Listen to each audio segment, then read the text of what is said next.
अस्सलामुअलैकुम नाज़रीन, 3 star news के साथ मैं हूं आयशा अली। नजर डालते हैं आज की अहम खबरों पर।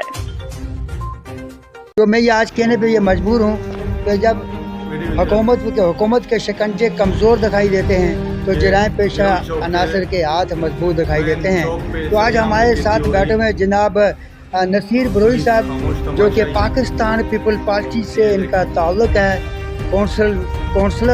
General councillor ward 4 UC2 Shah Latif town के हैं। और इन्होंने अपनी UC2 को अब बेहतर से बेहतर इन्होंने रिलीफ दिया है और यहाँ की जो भी कंप्लेनें आती हैं फ़ौरन भी एक्शन। बड़े अजीब सी बात है कि डाकू ने इनको भी नहीं बख्शा, इनको भी गन पॉइंट पे जब मस्जिद से बाहर निकल रहे थे गन पॉइंट पे इनको भी लूट लिया। तो या तो अगर पुलिस तहफ़्फ़ुज़ नहीं कर सकती आवाम की तो फिर पुलिस को एक अथॉरिटी लेटर आवाम को दिया जाए कि वो ख़ुद अपना तहफ़्फ़ुज़ करना जानते हैं। तो मज़ीद नसीर भाई से पूछते हैं क्या कहना चाहते हैं। अस्सलाम वालेकुम। वालेकुम अस्सलाम। भाई आपका शुक्रिया 3 स्टार न्यूज़ का। मैं असल में बहुत अफसोस के साथ मुझे कहना पड़ रहा है कि जब से यहाँ पे हम शाह लतीफ़ में आए हैं तो ये 1 महीने से 1.5 महीने से यहाँ डाकूराज बहुत ज़्यादा उरूज पे हैं। और ये आपने वहाँ लोगों से पूछा, ये मेरे सामने मार्केट के कम्युनिकेशन है, सब्ज़ी वाले गरीब लोग हैं, सब्ज़ी फ़रोश हैं, उनको भी परसों रात को नहीं बख्शा गया। और गन पॉइंट पे उनका सारे CCTV फुटेज मौजूद है, वो भी मैंने ग्रुपों में शेयर कर दिया, ताने में दिए हैं। और उससे एक दिन पहले वो अर्रहमान स्टील वाले शेरू को लूटा गया। उससे सुबह 8 बजे के टाइम पे 2 लाख रुपए कैश और 2 मोबाइलें गन पॉइंट पे लेके गए। और कल रात को मगरिब के नमाज के बाद इत्तेफाक से ये मेरे दोस्त हैं मज़हर भाई, तो अक्सर हम वहाँ नमाज़ पढ़ने के लिए जाते हैं, आए गाड़ी में हमें बिठाया, वहाँ हम चले गए, नमाज पढ़ी और नमाज अदा करने के बाद जैसे मस्जिद से हम बाहर निकले हैं तो हमें बाइक पे 2 बंदों ने क्रॉस करके हमारे सामने मोटरसाइकिल खड़ी करके गन पॉइंट पे चैम्बर करके हमारे सामने खड़े हो गए और हमें तसल्ली से लूटा गया। ये नहीं है कि उन लोगों ने जल्दी करके, नहीं, तसल्ली से लूटा गया। और एक मोबाइल लेके गया, 22 से कैश लेके गया, मेरे जेब में जो कैश थे वो भी लेके गया। और उसके बाद बासानी वहाँ से फ़रार हो गए। 15 को कॉल की और गाड़ी की चाबी भी वो लेके गए। वो गाड़ी सामने खड़ी है, थोड़ा सा इसको दिखा दें, ये गाड़ी खड़ी है, इसकी चाबी लेके गए। और 15 को कॉल करने के बाद आधे घंटे के बाद हम वहाँ चाबी ढूंढने के लिए जब वापस चले गए तो 15 वालों को कॉल आती है कि भाईजान हमारे साथ जो डकैती हुई है चीमा आल के साथ, इसी तरह जिस तरह हमसे वारदात हुई है उनका वारदात का तरीका यही, गाड़ी को रोका, उनको भी लूटा, मोबाइल लेके गए और उनकी गाड़ी की चाबी निकाल के हमारी गाड़ी की चाबी वहाँ उसने फेंक दिया। वहाँ से कॉल आ गई तो भाई 15 वालों को कि यहाँ कोई सिटी गाड़ी की चाबी पड़ी है, हमारी गाड़ी तो लेके गए। तो वो इत्तेफाक से भाई से पूछा निशानी, तो वो सिटी की चाबी मिल गई। ये चाबी ये मैं आपको दिखा दूँ, ये गाड़ी बाइक की थी, ये खड़ी है सामने, ले ली है। चाबी के बाद हम गए हैं SHO के पास, SHO ने FIR कटवा दी, उसी टाइम आर्डर दे दिया। कहने का मकसद ये है कि FIR भी कटती रहती है, चाबियाँ भी मिल जाती है। अगर इस दौरान अगर किसी की जान चली जाती है उसका ज़िम्मेदार कौन है? मैं एक नुमाइंदा हूँ और इलाके का एक नामवर एक बंदा हूँ, मुझे अरब बंदा जानता है। लेकिन जब हमें और इन कारोबारी अशख़ास को माफ़ नहीं करते हैं तो आम जो शहरी है आते जाते जो हमारे बच्चे हैं, कोई भाईजान इस चौकी का बनाने का मकसद हमारा यही था कि यहाँ पुलिस हर वक्त हाई अलर्ट हो जाए और 24 घंटा यहाँ खड़ी रहे दिन रात। लेकिन इत्तेफाक से इससे जो पिछला SHO साहब आए थे तो ये इस चौकियों को और यहाँ के अमन अमान के बारे में तो उसने सोचा ही नहीं है मलिक सलीम साहब। तो उसके दौर में यहाँ पे एक पुलिस की गश्त भी नहीं आया। तो जब परसों रात को डकैती हुई, ग्रुपों में चला, ख़बरों में चला, फेसबुक में चला, उसके बाद अरशद आवान साहब ने परसों से ये इनको बाकायदा यहाँ पे आई अलर्ट किया है और यहाँ आई अलर्ट करने के बाद भी हम रात को वहाँ लुट गए। कहता हूँ कि ये 3 दिन मुतावातिर बिरोई चौक पे जो डकैती का वाक़या है, इससे मैं समझता हूँ कि कोई गली, कोई मोहल्ला, कोई रोड महफूज नहीं है, आवाम महफूज शाह लतीफ़ में है ही नहीं। यहाँ एसएसपी साहब नोटिस ले, यहाँ पे डीजी रेंजर साहब हैं, विंग कमांडर साहब हैं, बाकी इदारे हैं। मैं रात को भी एक वीडियो में मैंने कहा कि इस अमन पे काम करें, ये डाकू राज ख़त्म करें, बाकी सारी चीज़ें खुद ख़त्म हो जाएंगी। ज़िला मलिर के एसएसपी साहब काशिफ आफ्ताब अब्बासी साहब, आपसे यहाँ के लोगों की बड़ी उम्मीद है कि आप जराए पेशा को जड़ से ख़त्म कर रहे हैं और यहाँ पर शाह लतीफ़ टाउन में भी अगर आप फिज़िकल विज़िट करें और अपने SHO अरशद आवान साहब को सख्त से सख्त नोटिस लिया जाए कि आपके जवान वहाँ पुलिस चौकी के होने के बावजूद वहाँ डकैतियाँ हो रही हैं और मौजूद लोगों को लूटा जा रहा है। अच्छी नाज़रीन, मैं हूँ आपका मेज़बान मोहम्मद अयाज खान, आप देख रहे हैं 3 स्टार न्यूज़। नाज़रीन, इस वक्त मैं मौजूद हूँ बड़ोही चौक। यहाँ के जो कौंसल हैं ward 4 UC2 Shah Latif town Naseer बड़ोही साहब, यहाँ पर वक्फे पे डकैतियाँ हो रही हैं। मगरिब के बाद डकैतियाँ शुरू हो जाती हैं। गन पॉइंट पे गाड़ियाँ छीनी जाती हैं। गन पॉइंट पे दुकानदारों से जो नकदी है, मजदूर जो दिहाड़ीदार आ रहे होते हैं रास्ते में, उनको रोका जा रहा है, उनसे डकैतियाँ हो रही हैं। लेकिन शाह लतीफ़ टाउन SHO साहब से और SSP साहब से दरख्वास्त है यहाँ के मकामी हजरात की कि जल्द से जल्द जो पेट्रोलियम है उसे तेज़ किया जाए। और तो नाज़रीन, आइए हम मौक़िफ़ लेते हैं यहाँ की आवाम का और आप तक पहुँचाते हैं।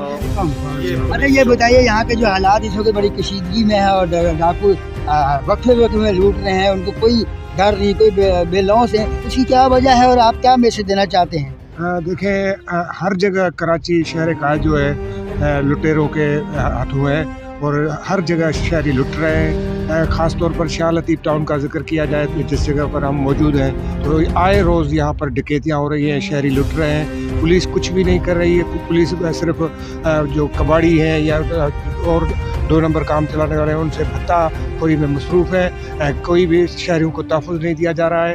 तो हम ये कहेंगे कि पुलिस का फ़र्ज़ है हिफाजत आवाम की, हिफाजत आवाम की करें और जो डकैत हैं उनको पकड़ें और शहरियों को अमन दें। अली मोहम्मद शहर, मैं सहाफ़ी हूँ, जर्नलिस्ट हूँ, ARY न्यूज़ से मेरा ताल्लुक़ है। बहुत शुक्रिया। अस्सलाम वालेकुम। वालेकुम सलाम। भाई शेरू भाई, ये बताइए कि आपकी जो डकैती हुई है कब हुई? ये हफ्ते की सुबह 7:45 पे हुई थी। जैसे घर से आ रहा था। कौन सी तारीख? तारीख आ रही 29 आ रही है, शायद 29 तारीख को आ रही है। 29 तारीख कितने बजे हुई? सुबह 7:45 पे। सुबह मैं घर से आ रहा था काम पे। जैसे यहाँ से बाइक पे उतरा, जो कुछ जेब में था 2 मोबाइल थे, 2 लाख रुपए नकदी था, एक सादा मोबाइल था छोटा वाला। ये 3 मोबाइल वो हमसे ले गए। तो आपने FIR कटवाई? बिल्कुल, मेरे पास हाथ में अभी मैंने उनको उसी दिन मैं गया था 9 बजे, अपने दोनों मोबाइल के डब्बे दिए, उन लोगों ने MC काटी। उसके बाद अभी तक कोई रिस्पांस नहीं है मेरे पास। तो हम लोग यहाँ पे 7 दिन मजदूरी करते हैं और फिर उसके बाद ये लोग आते हैं, हमसे ले जाते हैं। हमारी कोई हिफाजत नहीं है, चौकी लगी हुई है, चौकी पे कभी बंदे हैं कभी नहीं है, तो अभी हम कहाँ जाएँ? बिस्मिल्लाहिर्रहमानिर्रहीम। मैं ये कहना चाहता हूँ, यहाँ के जो SHO DSP वगैरह जितने भी सरकारी अमला है, हमारे ज़िम्मेदारान हैं, उनसे मुअद्दिबाना ये दरख्वास्त है कि आवाम की हिफाजत को बिल्कुल जो है महफूज बनाए। हमारे इलाके में रोज़ाना की बुनियाद पर सुबह शाम दोपहर ये मामूल बन चुका है कि चौक और चौराहों पर कोई दुकान की तरफ आ रहा है, कोई अपने कारोबार की तरफ आ रहा है, तो वो गैर महफूज है। हमारी ये दरख्वास्त है कि यहाँ पर रोज़ाना की बुनियाद पर गश्त किया जाए ताकि ये गैर ज़रूरी जो काम है, डकैती है, वारदात है, ये इलाके से ख़त्म हो जाए। हमारी सिर्फ यही रिक्वेस्ट है SHO साहब से और दीगर जो ज़िम्मेदारान है उनसे, हमारी यही दरख्वास्त है। मैं ये भी कहना चाहूँगा SHO साहब से, जो इस इलाके के ज़िम्मेदारान है, अगर आप आवाम की हिफाजत नहीं कर सकते तो हमें जो है एक लेटर बना कर दे दे, ताकि हम 30 पावर बना कर दे दे, ताकि हम अपनी हिफाजत को ख़ुद जो है करें और अपनी ज़िम्मेदारी ख़ुद करें। बहुत शुक्रिया जनाब। ये एक सवालिया निशान है हमारी पुलिस पे कि आवाम अब ये यहाँ तक इतनी तंग हो चुकी है कि अगर आप हमारी तहफ़्फ़ुज़ नहीं कर सकते, हमारे जान और माल का तहफ़्फ़ुज़ नहीं कर सकते हैं, तो हमें अथॉरिटी दी जाए। हम खुद अपनी तहफ़्फ़ुज़ करना जानते हैं, लेकिन हम अमन पसंद और शरीफ लोग हैं, हम कानून अपने हाथ में नहीं लेना चाहते हैं। लिहाजा मैं ये कहना चाहता हूँ कि जब कानून के शिकंजे कमज़ोर दिखाई देते हैं तो जराइम पेशा अनासर के हाथ मजबूत दिखाई देते हैं। लिहाजा कानून के शिकंजों को मजबूत किया जाए और जराइम पेशा अनासर जो हैं उनके हाथ कमज़ोर किए जाएँ। भाई मैसेज यही है कि प्रॉपर यहाँ पर इंतज़ाम हो, ड्यूटियाँ लगे पुलिस की, तो थोड़े वक्त के लिए लोग आते हैं चले जाते हैं, तो उसमें यह है कि वो लोग अपनी ड्यूटी अंजाम दें और यहाँ देखें कौन ऐसे लोग नज़र आ रहे हैं जो इस किस्म की हरकतें कर रहे हैं, तो उनके लिए कोई करें। यहाँ के ऊपर जो लोग बैठे हैं, पुलिस चौकी यहाँ बनी हुई है, पुलिस चौकी बनी यहाँ पे, हाँ बनी हुई तो है, मगर यहाँ कोई प्रॉपर आदमी कभी बैठे नहीं होते हैं यहाँ पर, कभी होते हैं कभी नहीं होते हैं। लेकिन यहाँ पर इंतज़ाम होना चाहिए, ड्यूटियाँ लगना चाहिए, सुबह से दोपहर में होए, दोपहर से रात तक होए। 3-4 वारदातें हो चुकी हैं यहाँ पर, रास्ते में लोगों को लूट लेते हैं, मोबाइल छीन लिया जाते हैं, औरतों के पर्स छीन लिए जाते हैं, ये सारे मामला हैं। इसके लिए मकसद ये कि हम तो यही कहेंगे हुकूमत से और जो भी यहाँ के अहकाम बाला है, ज़िम्मेदार हैं, वो मकसद ये कि इसके ऊपर तवज्जो दें। यहाँ के मकामियों की ये दरख्वास्त है कि यहाँ पे चौकी तो है, अगर हमारा कैमरामैन दिखा सके, ये देखें कि ये आप देखें चौकी है लेकिन चौकीदार नहीं है। ये चौकी नाज़रीन आपको नज़र आ रही है, लिखा हुआ है उसके ऊपर चौकी, पुलिस चौकी और थाना शाह लतीफ़ टाउन, लेकिन इसके अंदर स्वाय मवाली और चर्चियों के अलावा कुछ भी नहीं होता। आइए नाज़रीन, इस वक्त हमारे साथ जो सब्ज़ी फरोश है, मुर्गी फरोश, इनसे पूछते हैं कि क्या हुआ इनके साथ, डकैतियाँ कब से हो रही हैं और क्या यहाँ के पेट्रोलियम क्यों नहीं यहाँ पे बढ़ रही है। अस्सलाम वालेकुम। वालेकुम सलाम। क्या नाम है भाई? जावेद अहमद। जावेद भाई ज़रा बताइएगा आवाम को। सर ये तकरीबन 3 दिन पहले हमारे साथ एक वारदात हुई थी, उसमें हमारे 47,500 रुपये लूटे गए थे। 2 बंदे आए थे गन पॉइंट पे, जो है उन लोगों ने हमारे बाइक पे आए थे? बाइक पे आए थे, जैसे नहीं और चीज सीढ़ी थी, नॉर्मल बाइक थी, उस पे आए थे और जैसे ही उन लोगों ने बाइक खड़ी कर दी, पिस्टल निकाला, चैम्बर किया और हमारे सामने चैम्बर के सामने लाजिमी हम क्या कर सकते हैं। अच्छा ये बताएं, उन्होंने अपनी शक्लों पे मास्क किया हुआ था या कि ओपन थे? मास्क भी नहीं लगाए थे, इतनी बदमाशी के मास्क भी नहीं लगाए हुए थे। यहाँ पे सीसीटीवी कैमरा लगी हुई है लेकिन रेंज दूर है, बहुत लगी हुई है लेकिन रेंज नहीं है, रेंज कम है। अच्छा, उसके बाद फिर दोबारा अक्सर होती रहती है। हमारे से 2 दिन पहले तकरीबन इधर शरू नाम का सरिया और सीमेंट का उसका कारोबार है अपना, उससे भी हुआ था तकरीबन 2 लाख और 2 मोबाइल भी उससे कैश लेके गए थे। और तकरीबन 6 महीने पहले भी हम लोगों से लूटा गया था, तकरीबन भाई बैठा हुआ था, उससे मोबाइल और कैश भी हो रही है। मैं भी यही बोलना चाह रहा हूँ कि आए दिन के मसले इधर जो है ना, कभी इधर लुटाई हो रही है, कभी उधर जो है ना, गुलशन बेनज़ीर में इधर से आते हैं। आपको बताते चले जाएंगे पोर्ट कासम की तरफ से ये रास्ता गुलशन बेनज़ीर, ये इस गुलशन बेनज़ीर में कोई सेफ्टी नहीं है, इस तरफ से ये डाकू आते हैं। गवर्नमेंट की तरफ से हमारे को कोई भी सहूलत नहीं है, क्योंकि ये चौकी बनाई गई है, चौकी भी पुलिस वाले आते हैं, पहले चक्कर लगा के चले जाते थे, लेकिन जो कुछ दिन हो गए नहीं आ रहे। जैसे ये वारदातें बढ़ रही है, वारदातों के बाद पुलिस वाले कुछ दिन नज़र आते हैं, ये जैसे ही ये 2-3 दिन गुजर जाते हैं, गुजरने के बाद ये रात को भी एक वारदात हुई है, उसमें तकरीबन एक गाड़ी की चाबियां लेके गए, चाबियां गुम कर दी, चाबी कहीं और से मिली, ये गाड़ी खड़ी के सामने रात यहाँ पे खड़ी हुई है।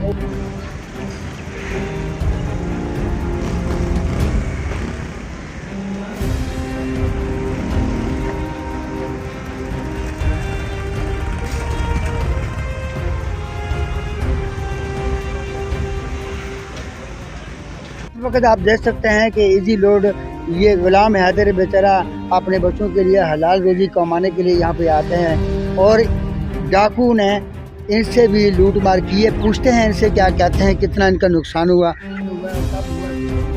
ये परसों रात को 8:45 पे हुए, कम से कम 30-35 हज़ार थे हमारे जो ले गए हैं। तो आप उनको अगर देखेंगे तो हमारा पहचान लेंगे? इतना तो नहीं है भाई, ये कि फुटेज है, फुटेज में देखा जाएगा तो नज़र आ जाएगा कौन सा। और साफ का लगा हुआ है ब्रोई चौक पे, उसी का। तो आप क्या मैसेज देना चाहते हैं? यही मैसेज है। ये वारदात के बाद ही पुलिस आती है, पहले तो पुलिस नजर ही नहीं आती। ये जो चौकी रहती है पुलिस नहीं होती? पहले नहीं होती थी, अभी बैठी है। पहले बैठती है, रात को अब नहीं। रात को भी होती है टाइम पे, फिर चली जाती है, फिर टाइम पे आती है। यही मसला है। नाज़रीन, सबकी यही शिकायत है कि पुलिस चौकी तो यहाँ पे मौजूद है, लेकिन पुलिस वाले जो हैं वो नहीं है। लिहाजा इस चौकी को आबाद किया जाए। यहाँ पे पुलिस 24 घंटे होनी चाहिए और उनके पास ये पावर होनी चाहिए, अथॉरिटी लेटर भी उनके पास होना चाहिए कि वो डाकू को फ़ौरन गोली मारें। और यहाँ पर ज़्यादा लोगों का ये एतराज़ है कि पेट्रोलियम बहुत कम है, जो पुलिस का जो गश्त है वो होना ज़रूरी है। और बहुत सारे ऐसे हजरात हैं, उन्होंने कहा कि अगर रेंजर की चौकी यहाँ बन जाए तो वो सबसे बेस्ट होगी। जी, इस वक्त हमारे साथ बैठे हैं मज़हर अब्बास जट, जो कि समाजी कामों में भी सबसे आगे हैं और हमेशा मज़लूमों का ये साथ देते हैं और मज़लूम की आवाज़ के साथ हमेशा ये रहते हैं। वालेकुम अस्सलाम सामीन, मैं मज़हर अब्बास हूँ, जैसा कि भाई ने तारुफ़ कराया है। अच्छा, वारदात के हवाले से तो जो रात हमें लूटा गया उसके बारे में तो नसीर भाई ने बड़ी डिटेल से बता दिया है। मेरा मौक़िफ़ ये है कि जैसे ये जो रोड है जिसकी डिटेल है जहाँ पे हमारे साथ डकैती हुई है, वहाँ पे तकरीबन पीछे कोई चंद फीट फासले पर जो हमारी पोर्ट कासिम अथॉरिटी है, जिसको हम गुलशन बेनज़ीर कहते हैं, तो वहाँ पे जो है पीछे पुलिस अपना जो इनकी पोर्ट कासिम की जो पेट्रोलिंग थी, उनकी गाड़ी भी मौजूद थी, उनके गार्ड भी थे और असला भी था उनके पास। और दूसरी जगह पे उसी रोड का जो एंड है, यानी कि वहाँ से इन हुए और यहाँ से आउट हुए, यहाँ पे पुलिस चौकी भी मौजूद है। और सबसे बड़ा सवालिया निशान तो ये है कि जब वहाँ पर पोर्ट कासिम की पेट्रोलिंग पुलिस मौजूद है, वहाँ से उनको, हाँ एक चीज़ और मैं ऐड करूँगा कि वहाँ पर बैरियर भी लगा हुआ है, तो उस बैरिकेटेड एरिया को क्रॉस करके वो यहाँ कैसे आए। दूसरी बात यह है कि यहाँ पर जो पुलिस चौकी है, तो यहाँ पर जो जवान जो तैनात थे, यहाँ से वो कैसे गए। तो ये मामला थोड़ा सा कहीं ऐसा महसूस होता है कि मतलब एक कहीं ना कोई दाल में कुछ काला है। तो एक तो मैं इस हवाले से कहना चाहूँगा। दूसरा सवाल मेरा ये है कि मस्जिद माशाल्लाह बहुत बड़ी है, मस्जिद अबू बकर, और वहाँ पे काफ़ी पढ़े लिखे लोग और काफ़ी हाई क्लास के लोग नमाज़ पढ़ने जाते हैं, गाड़ियों में जाते हैं, बाइक पे होते हैं, कुछ लोग जो सोसाइटीज़ में रहते हैं जो पैदल भी जाते हैं जिनको करीब है। तो अब सवाल ये है कि ये जो सोसाइटी गुलशन बेनज़ीर है, इसमें इतनी घनी झाड़ियाँ हैं, इतनी इस तरह के रास्ते हैं कि ईज़िली कोई अगर डकैत जो अगर नाका भी लगा के कहीं छुप के भी बैठेंगे तो आते जाते जो रास्ते वाले हैं उनका सफाया इजीली कर सकते हैं। एक तो मेरी ये पोर्ट कासिम अथॉरिटी से स्पेशली मैं ये गुजारिश करूँगा कि रोडों को साफ़ करें और हाँ जंगल ख़त्म करके आवाम को जो है एक साफ़ सुथरा एक माहौल मुहैया करें। दूसरी बात यह है कि हमारे साथ जैसे डकैती हुई तो हम चूँकि गाड़ी बड़ी मुश्किल से धक्का लगा के यहाँ ले आए, तो वापसी जब हम गाड़ी की चाबी ढूंढने के लिए गए तो पता चला एक वहाँ पे और मुतासिर मौजूद था। कहने लगा यार आपके आधे घंटे बाद यहाँ मेरा भी पीछा किया है। मतलब वो इतने दनदनाते फिर रहे हैं, उनको कोई खौफ नहीं है, उनको कोई डर नहीं है, उनको कहीं मतलब हमारे जो कानून नाफिज करने वाले इदारे हैं वो उनका बिल्कुल एक ज़रा से भी उनके ज़हन में कोई खौफ नहीं है कि भाई हम यहाँ जाएंगे या हमें शूट कर दिया जाएगा।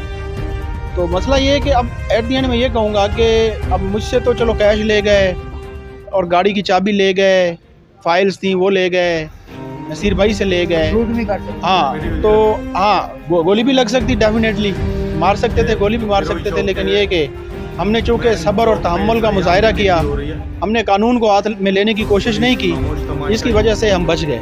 और अगर हल्का सा भी अगर हम मुज़ाहमत करते तो वो भी गोली चलाते, ज़ाहिर है हमें डैमेज कर सकते थे। अब मकसद ये है कि एट दी एंड में ये कहूँगा कि अगर पुलिस हमारा तहफ़्फ़ुज़ नहीं कर सकती, जो कि बज़ाहिर ऐसा लग रहा है कि आज से 3 दिन पहले भी एक डकैती हुई, 2 लाख रुपए लेके गए, हमारे पड़ोसी हैं शेरू। अच्छा 1 दिन पहले भी डकैती हुई और कल हमारे भाई, यानी कि 3 दिन लगातार 3 डकैतियों का होना, ये एक बहुत बड़ा सवालिया निशान है। अब मैं ये गुजारिश करूँगा या तो फिर हमें एनओसी दे दी जाए या फिर हमें थोड़ा सा जो है ना कोई ऐसा हमें बाकायदा एक एफिडेविट रिटर्न दे दिया जाए कि भाई अवाम आप हैं, आप खुद ही इनसे निमट लें, तो फिर ठीक है हम अपनी सेफ्टी करते हैं क्योंकि हम अपनी सेफ्टी करना जानते हैं। फिर बाद में ये कि होता ये है कि अगर हम सेफ्टी भी करें और फंसेंगे भी हम, यहाँ पे कानून ये है कि अल्लाह न करे कि अगर अच्छा मज़े की बात ये है कि यहाँ पे लोग FIR करवाने से डरते हैं। मैं गया हूँ, मेरे साथ सीन हुआ है, मैंने डायरेक्टली जाके FIR कटवा दी है। जो दूसरे मुतासरीन थे वहाँ पे उन्होंने अभी तक FIR नहीं कटवाई। कहते यार FIR कटवाएंगे उल्टा हमारे और पैसे लग जाएंगे। और जिनके साथ वारदातें हुई हैं वो भी FIR नहीं कटा रहे, कह रहे हैं कि यार FIR कराएंगे तो बहुत मुश्किल बन जाएगी। वो बाद में डाकू पीछे पड़ जाते हैं। फिर क्यों पीछे पड़ जाते हैं? इसलिए पीछे पड़ जाते हैं कि कहीं ना कहीं उनको शेल्टर मिलता है, कहीं ना कहीं उनको मतलब किसी, अब मैंने ये कुछ कहना नहीं चाह रहा हूँ कि वो कहाँ से उनको मिलता है, लेकिन बहरहाल एट दी एंड ये कहूँगा कि डाकू इस वक्त दलेर हैं, उन्हीं का ही राज है और वही दंदनाते फिर रहे हैं और हम शहरी मजलूम हैं। हमारे जो मुख्तसरन ये कहूँगा कि हमारे जो जितने भी बड़े हैं, जैसे DSR रेंजर है, हमारे SSP मलीर हैं, SHO हैं, उन सब से गुजारिश है कि खुदारा हमें तहफ़्फ़ुज़ दिया जाए और हमारी और गरीब आवाम की हिफाजत की जाए और हमें लावारिस इनके रहमो करम पर ना छोड़ा जाए। ये देखिए मदर साहब जिन्होंने बड़ी अच्छी गुफ्तगू की है और मुख्तसर बात की है, तो इसी के साथ हम इजाज़त चाहते हैं। आपका मेज़बान मोहम्मद अय्याज़ खान। पाकिस्तान जिंदाबाद, पाक आर्मी जिंदाबाद। अल्लाह हाफ़िज़। आप देख रहे हैं 3 star news HD। Stay tuned with us. मज़ीद खबरें और अपडेट्स जानने के लिए विजिट करें और सब्सक्राइब करें 3 स्टार न्यूज़ HD।